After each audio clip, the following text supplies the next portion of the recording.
All right, Ross, we thought that today was going to be all about Saints rookie camp. Instead, Derek Carr steals the show by retiring. What's the biggest benefit that the Saints get from him now calling it a career? Yeah, I think there's a lot of the financial compensation piece to this that's going to kind of play itself out probably over the course of the next couple of years that will put the New Orleans Saints in a really, really good situation, salary cap wise, kind of give them their first taste of financial freedom in quite a while. But I think it's the rookie contract quarterbacks that end up kind of contributing to that quite a bit as well. This kind of sets off entirely new head coach, new quarterback, new identity, new scheme, new everything for this New Orleans Saints team. I think the biggest thing from this is that you walk away as the New Orleans Saints going, okay, this is now everything after this moment. It's an entirely new era here on Airline Drive. Absolutely, it is. And, we heard maybe he would have to sit out all of 2025, right? Mm-hmm.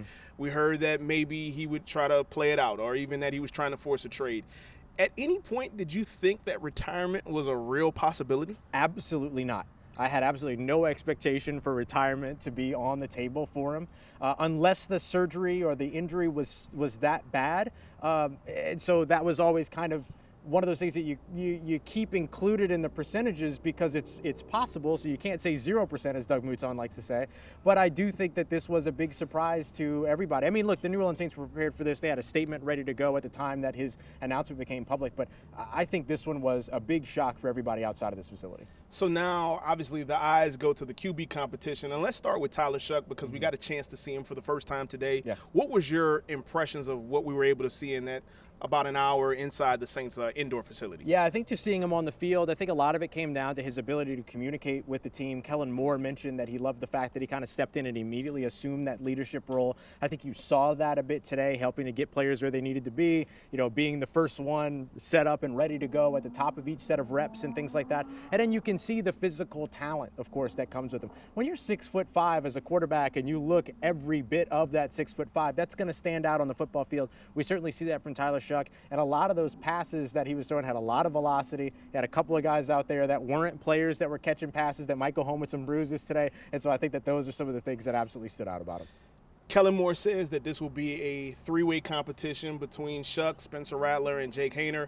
For one, do you truly believe that it's going to be open to all three? And how would you handicap this battle as we go throughout the summer and then into training camp? Yeah, look, no disrespect to Jake Haener, but I think that this is a competition between Tyler Shuck and Spencer Rattler. These are the guys that have had sort of that starter tag from the moment that they were still playing in college, that they were going to be these NFL quarterbacks, things like that. Like, those are the expectations that have been around them.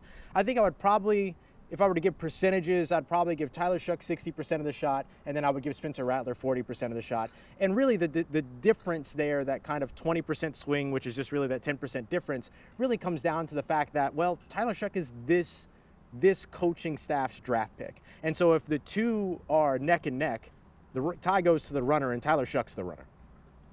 That's a good point. What do you feel like is the biggest thing that Kellen Moore and the staff should look for, and what should be maybe the deciding factor outside of, obviously, yes, he is their pick, but what's the intangible thing that you think they'll be looking out for the most? Yeah, I mean, it's Kellen Moore, so it's all about the cerebral nature, right? I mean, Kellen Moore has this reputation of being this brilliant play caller, this brilliant offensive mind, a reputation that he has earned in 3 different offenses, or really 3 different places, multiple different types of offenses over the course of that time. And so you have to imagine that the biggest decision-making factor for him is going to be, of course, can you get it done on the field? That's got to be number one. But the other piece of it is going to be, can you command a team? Can you get in and out of the huddle cleanly? Can you call the plays? Do you understand the vocabulary? Can you run the operation, as Kellen Moore likes to say? And I think the other big piece is going to be, can you handle this offense pre-snap? Are you able to walk in with multiple play calls, make the right decision, adjust, make checks, changes, things like that? Those are going to be the deciding factors, I think, for who's going to take the field for this team week 1 as a quarterback.